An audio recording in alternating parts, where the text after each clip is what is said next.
welcome back to Valley Boys TCG, and welcome to a long overdue of the Board State podcast. With me today, I got James and Marco here. Yo, how's it going? Hey, how's it going, guys? So it has been quite a good amount of time. It's passed since we actually got to do the last podcast. Life just gets busy. We've all had stuff to do, and it's just we've been putting stuff to the wayside. Some of us have been playing less, playing more, playing other things. It's a little bit all over the place. But we finally decided honestly, we were supposed to do this, like a week ago, 2 weeks ago, something like that. And it kept getting postponed. Mostly due to me. I get real sidetracked pretty easily. So, yeah, but we're here back at it. Yeah, we're back. So let's dive in. The first thing we want to talk about, because this was long overdue, and actually we were supposed to do this like a few weeks ago, because we were going to do this right after the regionals, the July 6th core TCGs, July 6th online regionals. A few of us got on. Me and Marco both got on. I did okay. I just bubbled out of the top 64. I got 67. But I played Belfimon with a Pockley package in there, so I was happy with the way the deck ran. I made some crucial misplays that might have put me back into the top 64, and oddly enough, in the mirror match, I had a mirror match like round 7, so that I could have had a chance to get into the top 64. But Marco had a very good run. I actually ended up getting 11th place. I think it was 11th. I was surprised, to say the least, but Were you though? Were you surprised though? I wasn't really too surprised, considering I was running Numemon. I mean, I pretty much told myself, like, this is going to be the last regional I play in. If I want to get the invite, I'll play Numemon, and I know I'll get it. I was just surprised at how actually well the deck ran, because I thought for a while it was just a lot of talk, because I played a lot of players who play Numemon and they're just bad. A lot of them in general just think the deck is like an autopilot deck, and I don't really think it's such an autopilot deck. I think it does take some point of thinking depending on the matchup that you're against, but the deck is very strong. Like, it's laughably strong. Yeah. For this meta, and it's been like this the last two or three sets already. And it's gonna be like this the next 2 or 3 sets, it seems like. Yeah. Not unless it gets hit. Yeah, I mean, that's what we're waiting on. We're waiting on that banhammer. I will say my run with it, I agree. Numemon does a lot of things very easily, and I think a lot of people think, okay, then the deck will carry me, but higher competitive, the deck will take you so far, but there's a very big pilot aspect that goes into it, and I think a lot of people are disregarding that when you're trying to get a top. Numemon will get you wins, but it won't guarantee you a top unless you know what you're doing. Pretty much. I played. I think that day I played 3 Numemon players. I lost 2 of the games just because I bricked really hard. And then it was a matter of who got the better start. Like, if you start with the BT16 or BT15, whichever one is, the one cost Ugo, that's the better start, honestly, compared to the promo Ugo. Yeah, but get the choke. just playing the other games against them, it wasn't really difficult to play around them. Like, it's easy to play against the deck. I think my toughest matchup definitely that day was Tyrant. Just because for one, I didn't know that matchup at all, and just 2, they're just bouncing on my shit at the end of turn, so there's not anything I can really do there. I would have had to build such a wide board and been able to minus DP them with Monze and Monze X. Probably have to get multiple on board just so their Tyrant can die at the start of turn. But that was really my toughest matchup all day. Yeah, Tyrant is definitely a tough, unless you're playing at something option heavy, which is kind of ironic because your other main deck that you almost ran with was Setcon, which is the option, which is the answer to Tyrant, basically. Yeah, I mean, I love playing Zekon. I love playing Zekon now because I run 4 Revelation of Lights, and it's so easy for me to cycle through them Yeah. and just get them and just screw their whole board with New against Numemon. But this regional, yeah, I just figured I'd actually try. Went with Numemon. My last round of the day, round 9, uh, I think I would have won that round. I just unfortunately did like a super. It was on both of us. We did a super big misplay where I didn't account for damage on their shine when they swung with it. It was a lot weaker than I actually thought it was. So I was like, oh yeah, my Digimon dies if I block. Um, but if I had taken that damage into account, it would have actually passed turn and a whole bunch of other stuff. I have the recording of it later that we can review, but on another time. Yeah. But it's just like one of those things too. Like going throughout the day, I was just making sure I was drinking water, got plenty of rest the night before. I ate well that day. I didn't like eat anything super heavy, greasy, stuff like that. Just because it can play a lot into your mental state. And I felt good all day. I didn't really feel tired until I got to that last round. I think that last round, I knew whether I won or lost, I was gonna make top 16. So I kind of just eased up a bit more into it. I didn't take it as serious as the other rounds. But just looking back on it, the person I lost against ended up getting 4th place. If I had maybe paid a bit more attention, You had that chance. I would have won that match.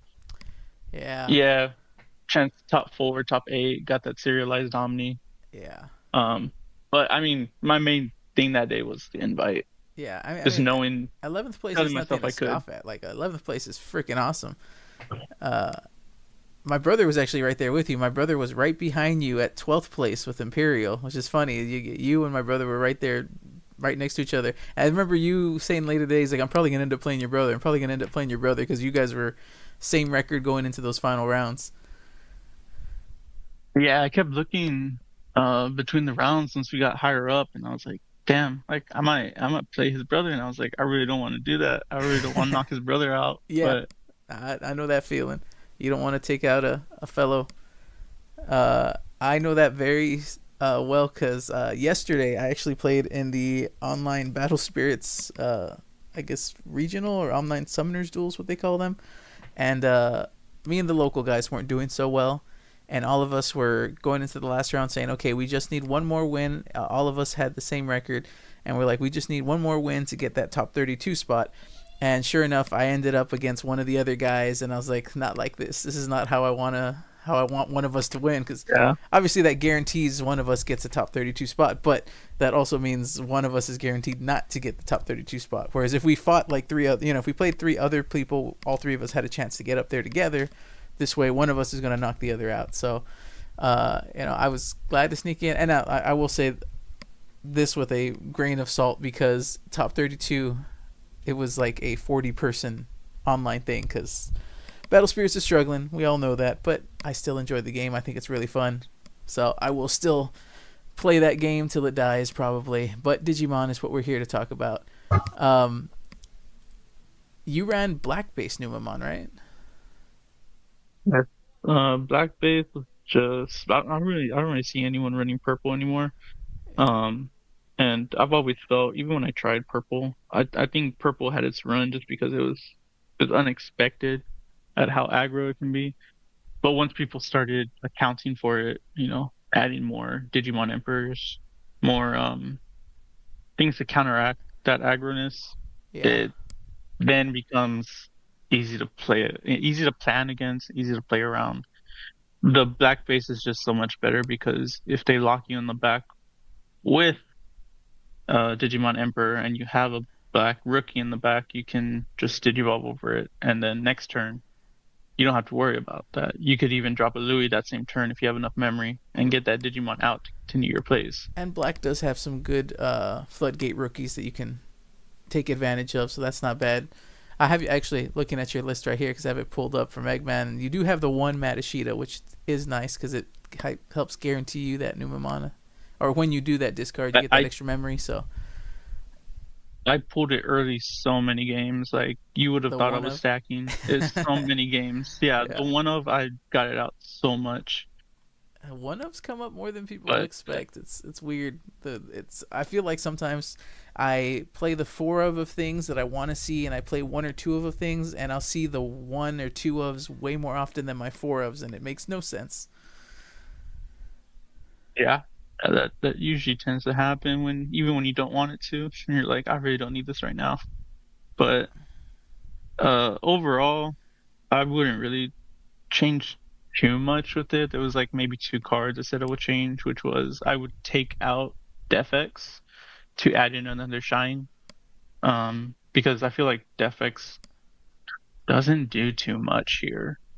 If you are going against Numemon, if they're setting up well, they're setting up Monzemon into Monze X. So Defx isn't going to do anything against those guys. It really isn't.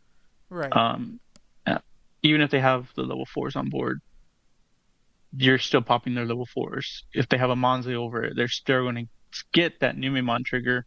It's not really going to do much. And then against a deck like Magnamon, well, Magnamon, you're really just building up one Digimon, maybe two, and most of the time it's immune. So Defx, yeah, you get to play it for free because they have so many tamers, but in the end, it's not going to do anything. I would have much preferred a second shine to go into. That would have helped clear board a lot more, help keep the board under control. And then on top of that, I think the only other thing I would have liked would have been to change out the on deletion Numemon to the on deletion searcher Numemon to the on play on deletion discard a Numemon in name, give your opponent -1 security. I think that would have ran and fit a lot better. Because it's the Garamon, right? It's the other Garamon or something like that, like BT. Yeah, Garamon. I mean, yeah, the other Garamon. But it's BT14, I think. 14, yeah. I know what you're talking about. Especially because if you have that one under, you can, when attacking, I think it gives -1 security. Also, it's just like a little thing like that can help go a lot further than searching for in a deck that already cycles through stuff quite quickly. Yeah, I actually have it right here next to me. I have a stack. It's BT15. I have a stack right here next to me. BT15 Garamon. On play, on deletion, by trashing one card with Numa or Sukamon in its name in your hand, one of your opponent's Digimon gains security attack -1. So on play and on deletion. Yeah. Fun little and that helps. That helps again. Because what you can do a lot of the time is, let's say you don't have platinum in trash and they end up shining. They end up ruin mode your board. If you have to bring something out, you don't get any on plays because it dies, but you get the on deletion. So you can go ahead and get deleted. If they're not passing turn, if they manage to keep turn, which sometimes can happen, especially in Magna with how much memory they print, you can go ahead and just give that shine -1 security if they didn't already trigger Magna's immunity. But there's a lot of little things like that.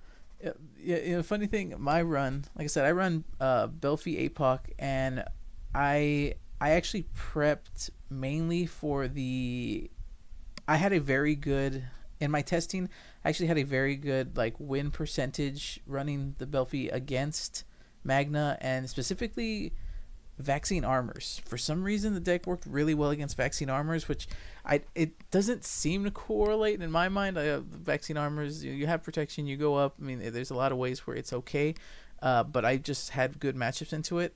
I think I played 3 Magna players or 4.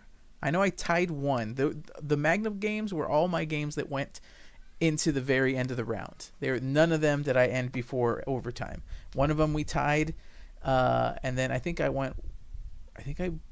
lost to 1 and beat 2 or something like that. It was I know I ran into a lot of Magna X, but oddly enough, I ran into 0 Numemon that day. I did not see a single Numemon deck, and I was feeling good about a protected Belfimon and just blowing up a Numemon Monzemon board because they're all under leveled. But I ran into 0 Numemon. Probably one of my favorite matches. And I wish I had the list here. I know I played against one Lugamon player or Fenry player, and I actually had some decent practice with that because of the in the DigiGuard United, the DGU knockout games. Some of those matches I played against a guy named Quake. Shout out to Quake. He was running some of those tables for a while, and he is a dedicated Fenry player. And so the first time I played him, like he beat me 2-1. I beat him the first time because he was unsure how to play into it. Once he figured out what I was doing, afterwards we talked about it, and he was like, yeah, I decided to just go full gas because I figured the deck you're running doesn't have any security bombs. And I was like, yeah, you're absolutely right. He's like, that's my biggest issue, security bombs. So after that, I switched my deck around so that way I could play, I put in 2 of the what's it called, the Gift of Darkness. I put 2 Gift of Darkness into my deck, and the guy played and so I started testing with that, and I found out that it actually, the option came up when I needed it to. It was there, and it saved me. And that Fenry game was one of my favorite games because, one, the player that I was playing there against online, I wish I could remember his name, super chill dude, super good vibes, real friendly, and we were just having fun back and forth. And then game 3, it was like he set up the widest board. He was going for all in. He had Fenry set up. The memory was like 2 on my side or something like that because Fenry still plays on your side. And so he swung in and was going for all the stuff, all the OTK turn. And he hit Gift of Darkness, which then let me trash, I think, another rage mode or something. I had something I could trash to pop the Fenry, ending his turn, but leaving his board with like 5 Digimon and 2 Tamers in the back, which proceeded for me to drop a free Death X on that turn and just wipe his board. And it was just like the craziest comeback where it looked like I was over. That one security bomb took out his stack, took out his turn, and enabled me to just complete comeback. And literally, like, I swung for game. I was like, okay, check, swing for game. And then as soon as I said that, Judge walks in and says, that's end of the game. Report where you're at. If you're not done, it's a tie. Like, literally 2 seconds after I said swing for game, Judge walked in and ended it. And it was like that close to a tie. And he's like, dude, that was like such an anime ending down to the last second. He was like super supportive, super nice dude. Like, that was probably my funnest round, just because the interaction, the player I was going against was super fun. And I think that's super important when you're playing online, is that one bad player or one bad attitude can definitely change the outcome of how you feel about your day. Win or lose, if everybody's been friendly and all that, it doesn't feel as bad. But when somebody's just kind of like complaining, it kind of sours the mood. Even when you're on a good win streak, you just feel kind of off. So I was happy with not just winning, or not just how I did that day. I was okay with how I did that day. I was more happy that everybody was like a good sport that day. I think that's very important, especially in those long tournaments. But I think that kind of segues us into the next thing I wanted to bring up, was the current meta itself. We kind of brought it up. Numemon is still there, and Numemon is going to continue to be there. James has kind of a different perspective. Well, actually, all of us are in different places now. We're not all here locals to each other anymore. So, but thoughts on the meta? I know James has been kind of quiet because he wasn't running the regionals this time, but I think he's got a little more to say on the meta. I just want to let you guys talk about it, because y'all actually played in the regional. So, yeah, I didn't play in it. So, but congrats to Marco. That's super cool that he got his invite. That's always really cool when one of us gets. Couldn't do anything with it. I mean, you might. You said you might be able to. Yeah. Yeah. I'm kind of hoping I do now, but like. Yeah. You never know. Yeah, you never know. I mean, depending on your situation, whether they say yes or no to you going or whatever. But either way, like, that's still like a really huge accomplishment, and that's cool that one of us in our circle was able to get that invite. But as far as the meta goes, like right now, me personally, I'm getting kind of bored with it. All you're seeing is just Nume in anything that you play in, and yeah, it's getting pretty boring to me at that point. But I mean, me and myself, I'm building decks that like counter Nume or have like a good matchup against Nume. Like I'm playing like blue decks or green decks to incorporate bounce or bottom decking. Um, so that's what I've been doing, about Nume. So I haven't struggled with Nume at all. It's just, annoying whenever they high roll and just Uko into Uko into Uko. But I mean, it is what it is. Bandai definitely needs to address something there, and because we're seeing in Japan, it's still happening. It's not something that's changed. Nume is still topping in Japan. It's been topping ever since the deck became a thing. So I think it's getting a little bit of the Jesmon syndrome where it might be lasting too long. Yeah. Along with a couple other decks, which I would say like Mirage also is getting Jesmon syndrome, where supposedly it's lasting too long, right? That was their excuse for hitting Jesmon. I'm looking at exactly. I have the Eggman up here. There isn't a single BT16 large event that Numemon isn't in. I believe, and there's a few that it was Numemon's half the top or a little more than half the top. There's at least most of them, yeah. Few. I think I see 1, 2 here where there's a handful that Mirage isn't in. I saw 1 there, 2 there. So there's a few that Mirage isn't in, but Numemon is guaranteed in almost every. Or no, Numemon is in every. It has some representation. The Peoria regionals, Top Cuts Peoria regionals is more than half. So it's in every single one of these events, and the thing about it too is if you look at these charts, because he does a pie chart of it. Yeah. In most of these, and I can even count them up, Numemon has either a fourth or more, even half of the top cut. Yeah, that's what. And representation for these games. Yeah, and then like this is my personal opinion. I know you guys say the deck needs skill, but unfortunately, I don't think the deck needs skill at all.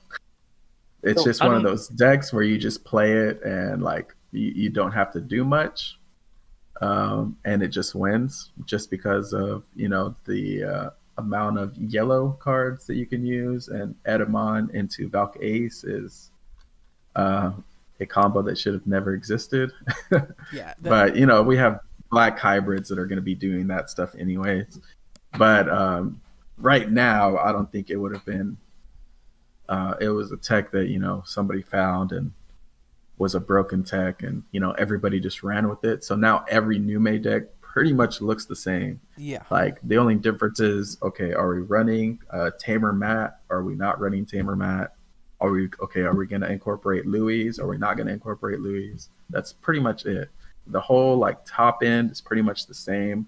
You're either running, for sure, you're running Valk Aces for for obvious reasons because you're running Edamons, and then some of them I've seen they run like I forgot this bitch's name. Venusmon. So how did I forget her name? So some of them are running Venusmon, some of them are not running Venusmon. That's also another thing that if you look at all the lists, they either are or they aren't. But I mean, other than that, they're literally all identical. There's nothing special about them. But like I said, I mean, it is what it is. Until Bandai says no, people are going to keep doing it, right? So that's why I'm kind of looking forward to next meta as well, just to see a new deck, even though it is blue hybrid that's going to be back on top again. It's not the same blue hybrid, which is what another thing that I really like, because blue hybrid back in the day, I mean, we all lived through that. Yeah. It was pretty hectic back then, not being able to attack and stuff. Yeah, just pretty much do anything. Yeah. Or you'd get ice walled into oblivion, so if you did attack, you'd just give them more memory than if they had a memory setter.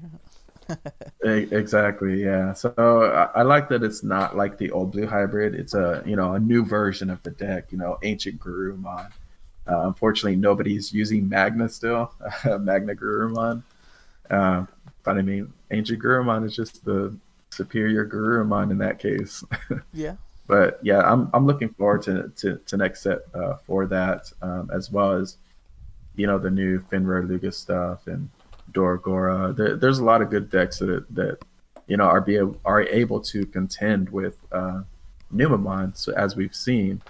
But still, like, just Numamon still being up there doesn't sit well with me. Like, Yeah, it's not, it's gonna be there for a bit, but I think, do you think a ban, a restriction, or a choice restriction is the best way to deal with Numamon? Or I guess we should really say deal with Ukomon, because that's the real issue. I think. yeah. So like the whole Ukomon or Numamon decision, like, it's a hard one to be honest, because like still even without well, I wouldn't say without Ukos, because that deck thrives with Ukos. Right. That's what makes the deck so good, is the whole bottom end being Ukomon and promoting and hatching and all that.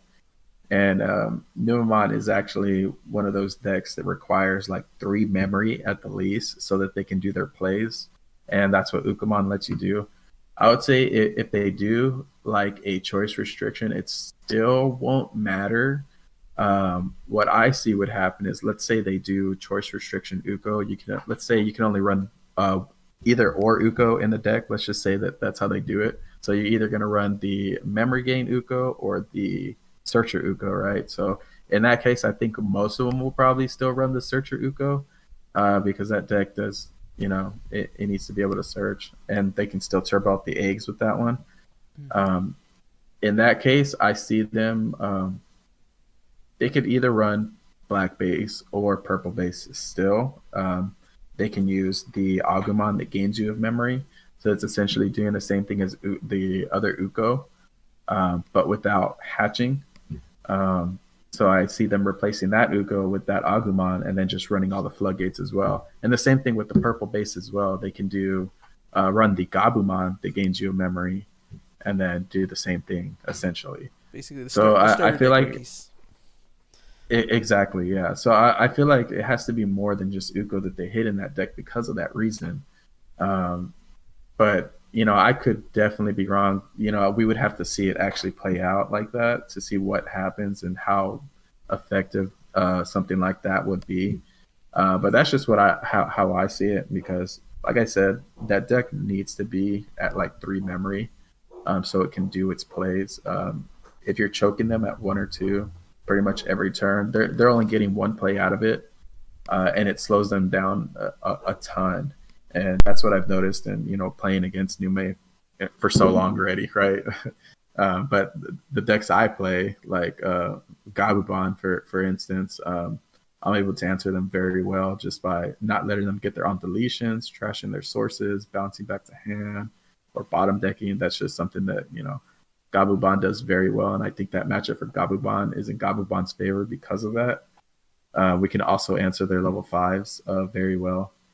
So that's why I played that deck a lot, just because like I don't want to deal with Numamon, and then it also does very well into other things because it's a rush down deck as well. But yeah, I mean, as far as like Numamon goes, it's that I don't know what they would hit in the deck besides Ukos. I mean, Monze X is an issue.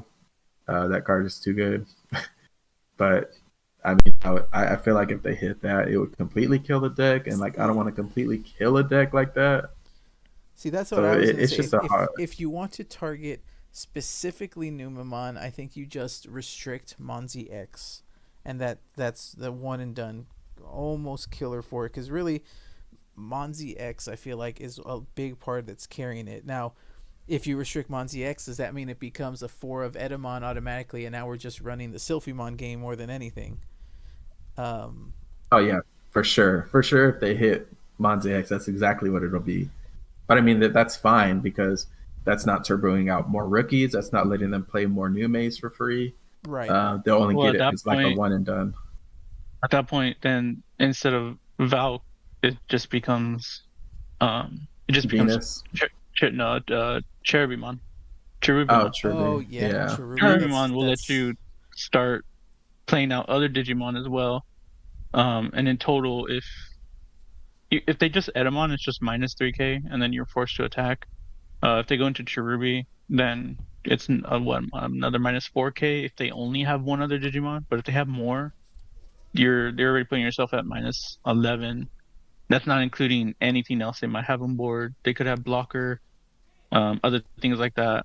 I say that's actually way better than I would way 1000% have my opponent run Cherubimon over Valkace, because Valkace just like you don't get a turn essentially. Because it's a Cherubi Ace, you'll at least get a turn with Cherubi Ace. So I'm totally fine with that. Like, okay, let them play another Digimon. Okay, let them snipe one Digimon because you can only snipe one with it instead of like making your whole board minus 5k.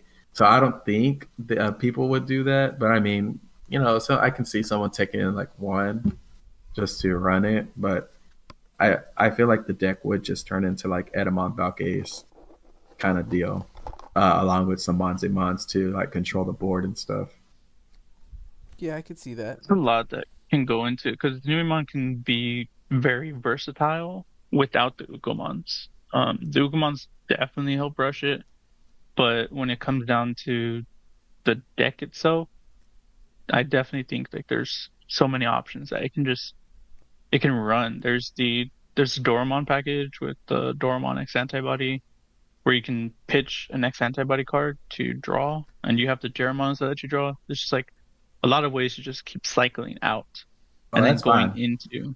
I would 1000% love to let my opponent cycle more than promote multiple rookies and play multiple rookies on board.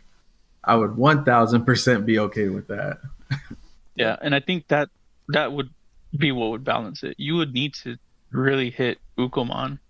But then in that case, it's like, what are you going to do? Are you going to limit which Ukomon you can run, or are you going to just drop them down to one for all decks, or are you going to do like they did that one combo, which I don't think I was around for it, but there was a combo with the Sun and Moon Tamers where the choice restriction. Yeah, that's what we were talking about. Yeah. Where like you can either run this Uko or you can either run this Uko. Like, well, like I'm saying, like in a combination, like if your deck runs any of these cards, like Monzemon, Monze X, anything with Nume, basically, like your specifically Numemon is just restricted to choosing one and one, okay. Yeah, or one or the other. Yeah, it's definitely an interesting situation because obviously we've never been not too much in a position like this for Digimon, where it's just kind of out of control with the rush. But there's also other rush down decks that are coming as well.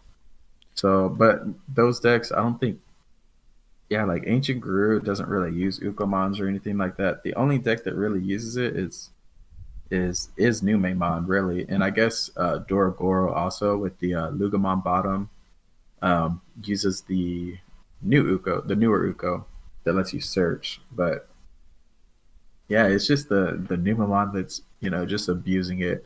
But I do think that the Ukomons do bring a lot to other decks as well instead of just Numemon.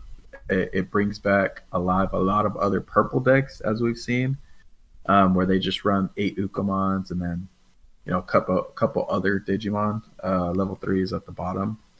And as we saw with like that Mummy Loop deck, they use 8 Ukos in that deck, and it does pretty well. It's a very high skill deck for obvious reasons. It's a loop deck, but I almost ran that one at the regionals. I almost ran the Mummy Loop, and then I realized I don't want to play solitaire with myself for 8 hours.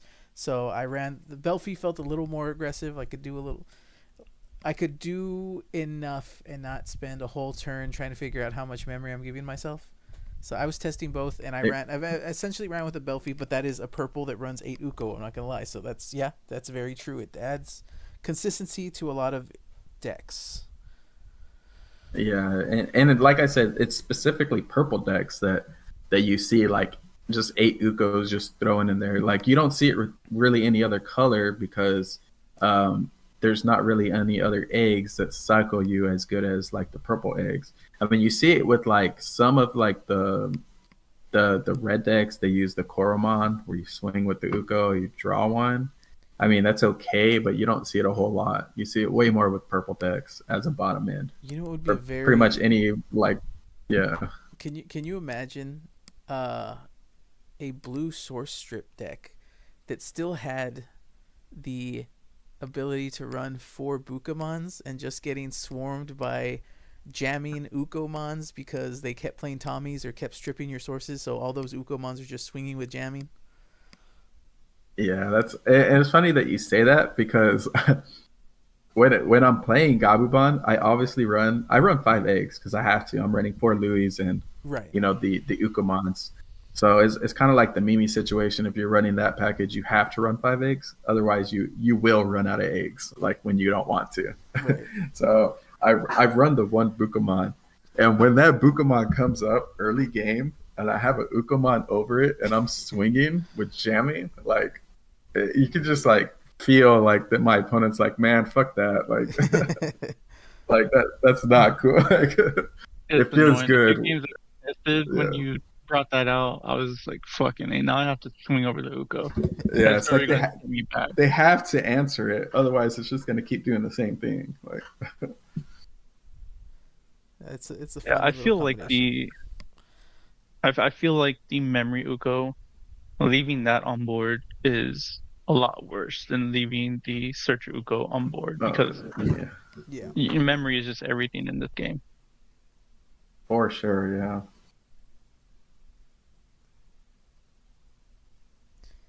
I think the only way to really deal with it is probably choice restriction. I feel like the best way to deal with it is just restrict Ukos. I guess I would be okay. I think a middle ground would be you can only run. If you run any combination of Ukos, one of them has to be restricted to 1. Like a choice combination where you can run 4 of either, but then you can only run 1 of the other. Yeah, I could see something like that happening.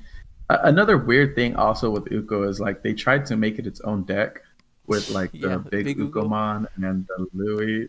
So that's also kind of a weird thing. So like if they were to hit it, it like unintentionally hits that deck for whatever reason. But if they really wanted to bring that back, they could just print more Ukomons that aren't busted. Like, I think Bandai that knew are that specifically for the deck. They knew they were going to feed Numamon because their suggested list to run Big Ukomon is with the Numamon package. Yeah, exactly. So yeah, I did see that. This was gonna happen. This was bound to happen. We were gonna get overrun with Nume. But the other big bad of the meta, which has been there, it's annoying when it pops off, but it's not. It doesn't seem to be as a big bad as we thought what it was going to be, is Magna X. I feel like a lot of people thought that Magna X, just because of the results in Japan, as we've seen like multiple times in Japan, like they'll use one deck that they think is just completely broken, and I feel like that always affects how we view their meta or how we view the next set coming in. Because decks like I'll say Mother D Reaper, when that deck was first coming out, Japan was like making that deck like it was so scary. Like, this deck is going to be bad to play against. It's going to be, But then when we got the actual deck, that deck did absolutely nothing. Like, it was crazy how underwhelming it was actually. When you would play against it, it was annoying because they get an automatic win pretty much with the Daddy D Reaper. Yeah. But I mean, other than that, if they couldn't get the stuff in, like they just lose. Like they were never quick enough. So I feel like that's I always take that into account whenever we see like Japan is just like hyping up this one deck that's going to be very, very hard to play against, and I feel like Magna X fell into that category as well. where they were hyping up Magna X so much that people were just, be like, okay, well, Magna X is going to be the next deck to have to worry about all the time, when it's actually not that bad. And there's a lot of answers to it. And a lot of people were saying, oh, we're going to have to ban Magna X and all this stuff. And now nobody's really saying that. There's a couple people saying that, but those are just bad players. Yeah. But just bad players who refuse to conform. Yeah, so I personally don't think Magna X is all that bad to play against. It is quite annoying, but it's definitely not unbeatable. And there's actually quite a few answers out there for it. As far as like lingering effects go, there's a good amount of lingering effects that you could do to get rid of Magna. Yellow is obviously the easiest way to get rid of Magna. Truby Ace, being that it's until the end of their turn. Monze X also is until the end of their turn. So, Yellow, ironically, just stuff like that. I was gonna say, yellow, ironically, is also seemingly the best way to play Magna, because there's so much of the yellow vaccine armor, which that deck is something. That's one of those decks that they can high roll you out of nowhere, and it's like, well, crap. Turn 2 they have this Magna out, that because they get that god opening of the TK Pata, and then next turn it's just armor, then golden armor to go straight up into Magna X turn 2, and it can be a very scary thing to go against. Oh yeah, for sure. When they get the high roll, they high roll. There's nothing you can really do about it. Yeah, and I think that's why it did so well in Japan, though. I think that's why Magna X is so big, is because they were best of one. And like I said, I played in the Battle Spirits. Battle Spirits is now best of one in their official tournaments. It was because the best of 3 games were too long, so they decided to move it to a best of 1. And best of 1 feels horrible. I will say, having just played that, best of 1 is terrible. It is just like, if you brick and then you mulligan your hand and it's no better, it's just, okay, I've lost this round. There's no that's it. And best of 3, obviously, you have a chance, like, okay, I can, and which is funny because Battle Spirits has sideboarding, and it's like, well, now sideboarding doesn't matter anymore because you're doing best of 1 officially, so you're contradicting what your game started with. But like Digimon doesn't have sideboarding, but the best of 3 format does, I would say, reward solid, consistent builds. Even if you get one bad game, you have a chance to make a comeback in the best of 3 format if your build is a consistent build. Because luck is a part of the card game, whether people agree with it or not. Luck is almost up there with skill. It takes a good percentage of luck to draw into what you need to. Yes, some will draw into oblivion, but there is a big luck factor in any card game, really. Yeah, no, I completely agree with that also. As far as like best of 1s versus best of 3s, I think like playing one game, like that just feels bad. Like it doesn't give you time to like adjust for, okay, I know what I'm playing against now. Let's say you're a competitively better player than the other person, but they're just playing a super high rolly deck and they high roll and they beat you. It's like, okay, well, now I can adjust to what they're doing or how they're, trying to play this deck, so you can kind of predict what their plays are going to be. I think that's why I like best of 3s better as well. I feel like it's more skill based because it gives your opponent time to adjust to the next match, to know what your opponent's trying to do. So yeah, doing best of 1s, I hope we never go to best of 1s. I hope whenever we do the merge, Bandai doesn't switch us to best of 1s. They switch Japan to best of 3s. I agree. Yeah, I definitely don't want to be in a best of 1 situation. I don't think we need it. Best of 3s has been working out fine for us for our online regionals and all that stuff. Online regionals are always going to take a long time. That's just, the nature of it. They're 45-minute rounds or 50-minute rounds, whatever they are. But yeah, we definitely don't need best of 1s in this. Keep that in Battle Spirits. I don't even want it in I don't want it in any card game. I'm not gonna lie. Battle Spirit, any card game, best of 1s just feels horrible.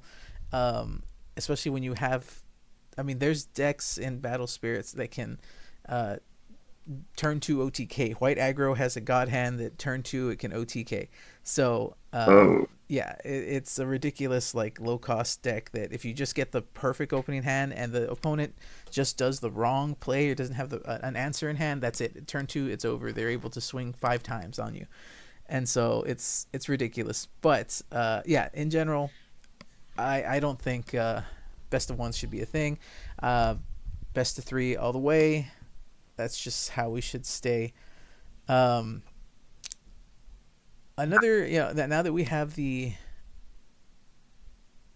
I guess our 2 main decks for the meta are obviously I would say Magna or Vaccine Armor. I would say a little more than the blue Magna. I know the blue Magna is still there and it has its own consistency and it has its own way to play it.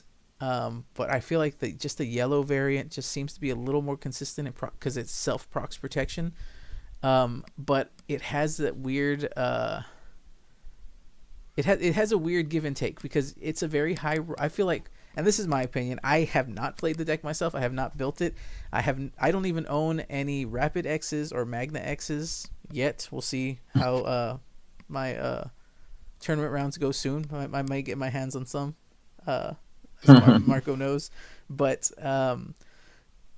I just feel like the yellow version has everybody says it's the better version, but it does have a self tax in that it runs the aces for level 5s. Yeah, when you're instead of like trying to, because you don't have the same amount of Magnamons, or I don't think it runs Magnamons at all. Yeah, it just runs the Rapid Mons. Yeah, so because you don't have any Magnamons in the deck, essentially, except for Magna X, you have to, have some level 5s in there. So being able to, like, let's say, go into Angelmon Ace for free or Magna for free, that's essentially letting you go into Magna X that way. And the reason that people are okay with running that is because you get that effect of being unaffected by everything. Right. And you can easily proc it in that deck. Like, it's so easy to proc protection in that deck. It's way more easy than the blue version. So yeah, the aces in that deck work pretty well. They're just good overall. Yeah, and they're vaccines. Like, I think that's where I think the yellow vaccine does. I'm not saying it's fair, but it tries to make it fair in that if you do deal with the Magna X, you are usually going to get the overflow. Some of them do rapid straight into the armor to just go straight into Magna, skipping the level 5.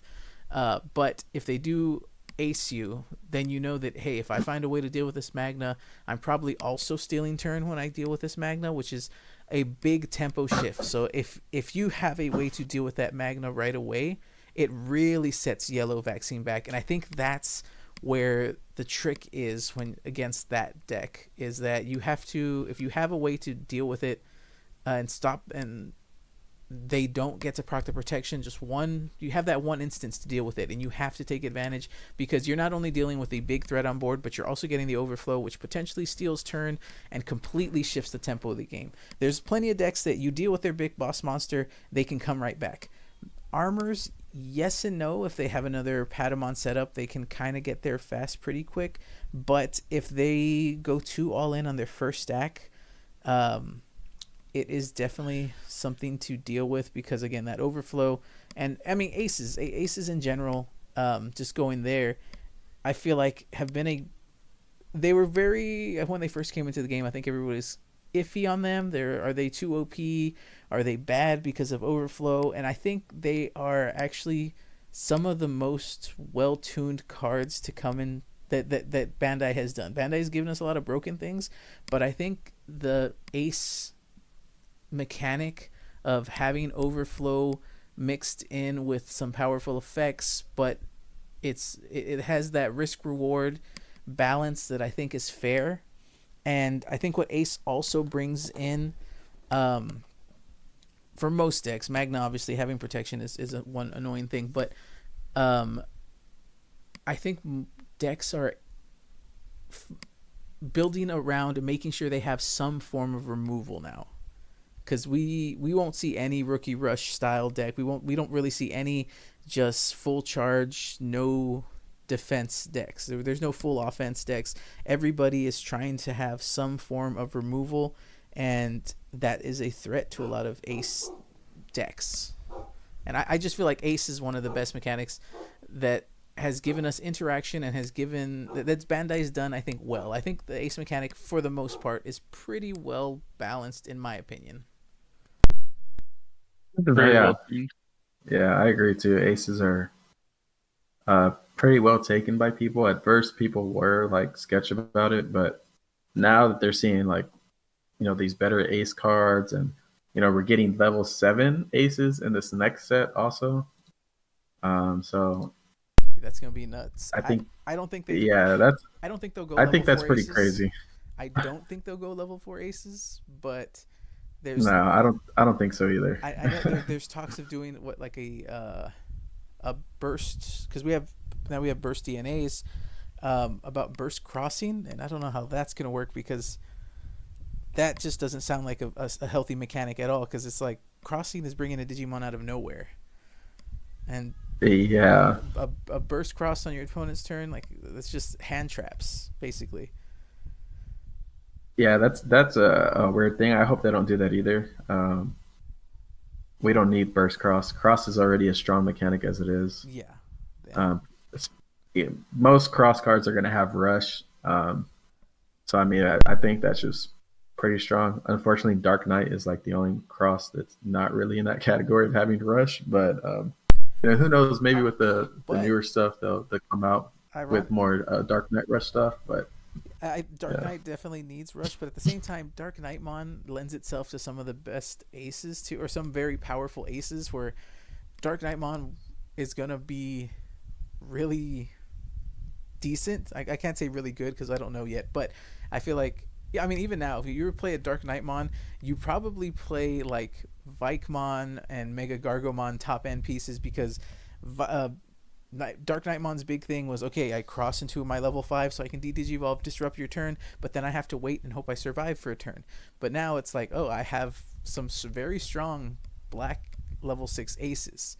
And so there's some fun stuff that can be done with Dark Knightmon. I was tinkering with the ideas a while back, so that's when you bring up Dark Knightmon, that's what's got me thinking. But and then we have the I was playing that deck as well, like for or a while. I still have it built, from whenever I first made the deck, because I did play with the deck, when I was over there with you guys. But yeah, no, like I feel like it's just missing a top end. It needs a stronger top end. Yeah. I do get it with the aces and all that stuff, but even then, like, there's just decks that just like, okay, let's source strip, let's bounce, let's bottom deck, like, and then it gets no deletion effects, right? But exactly, yeah, agreed.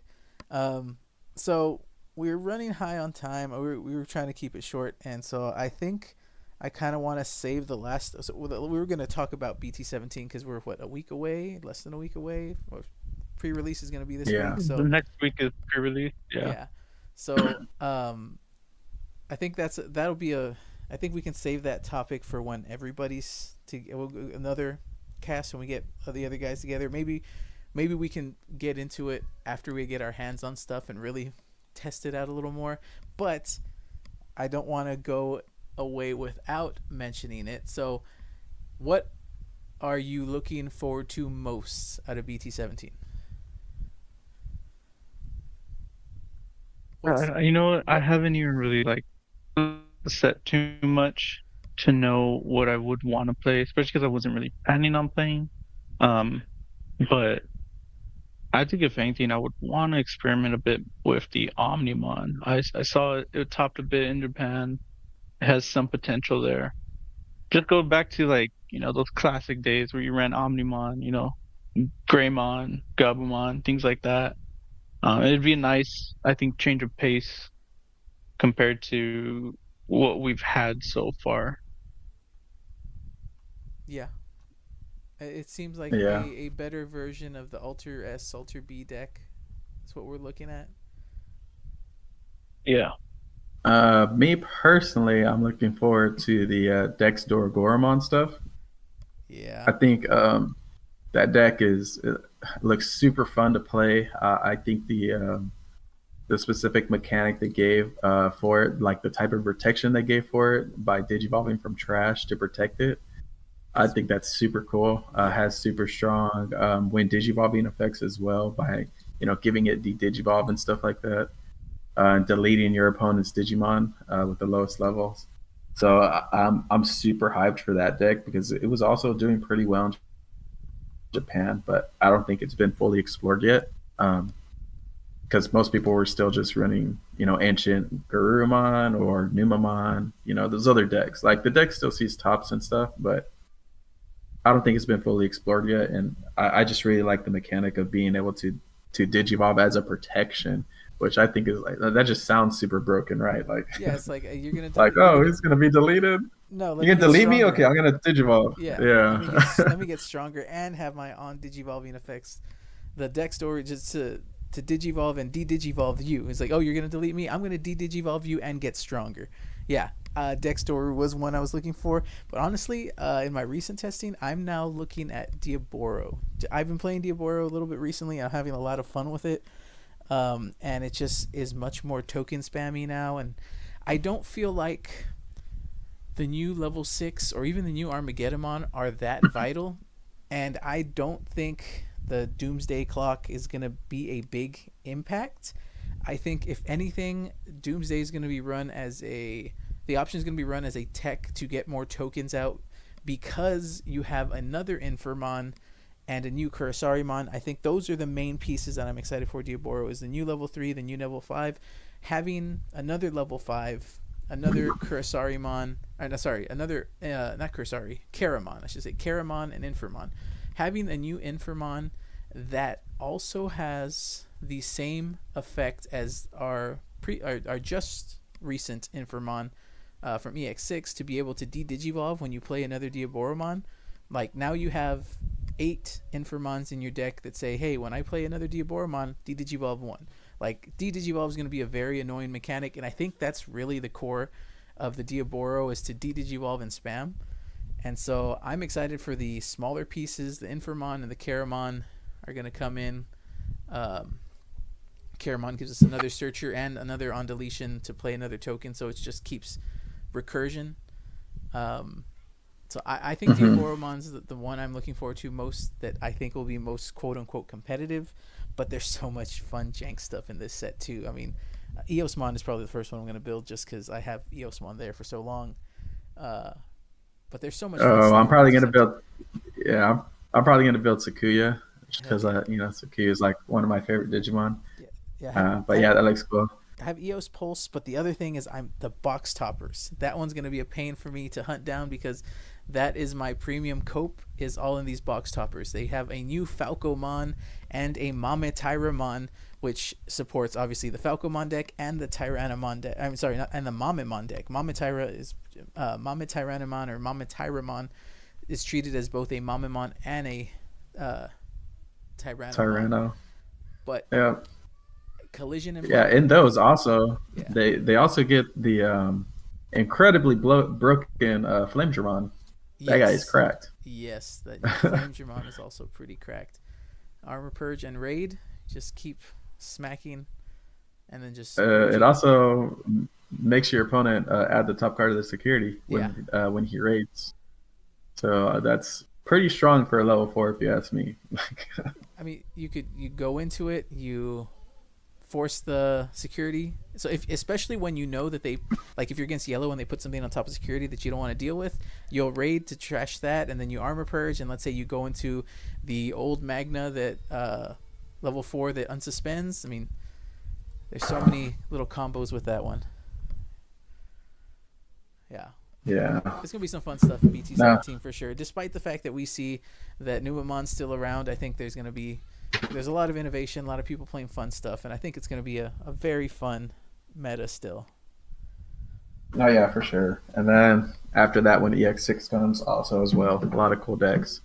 But as far as 17 goes, there's the new Fenrir Luga stuff. People are probably going to look into that as well. I think it's a completely different play style than the current one we have. It is, which is also cool. So it separates itself because it has I think it's probably going to have that same issue every DNA deck does, is consistency. Right. It's always going to be missing some card. I think that's. But I feel bad for all the people who've dedicated to high rarity Fenry stuff, and then Bandai said, "Oh, we're getting new Fenry support," and everybody's so excited. They're like, "I got my pieces," and then like it plays almost none of your high end or none of your or very few of your pieces. You don't use the Fenril at all. Basically, you use the whole new Fenril so you can get the Takamikazuchi thing going, and so it's kind of a. I feel bad for those that we're getting their pieces for this, and then the reveals say, "Hey, you're not going to use a lot of those pieces anymore." Yeah, I think the only viable ones really are going to be obviously the Lugamon and the EG. Yeah, exactly. But pretty much everything else is just like out of here. Like, Yeah. but I mean, you could still use those pieces if you want to play that version of Fenrir Luga.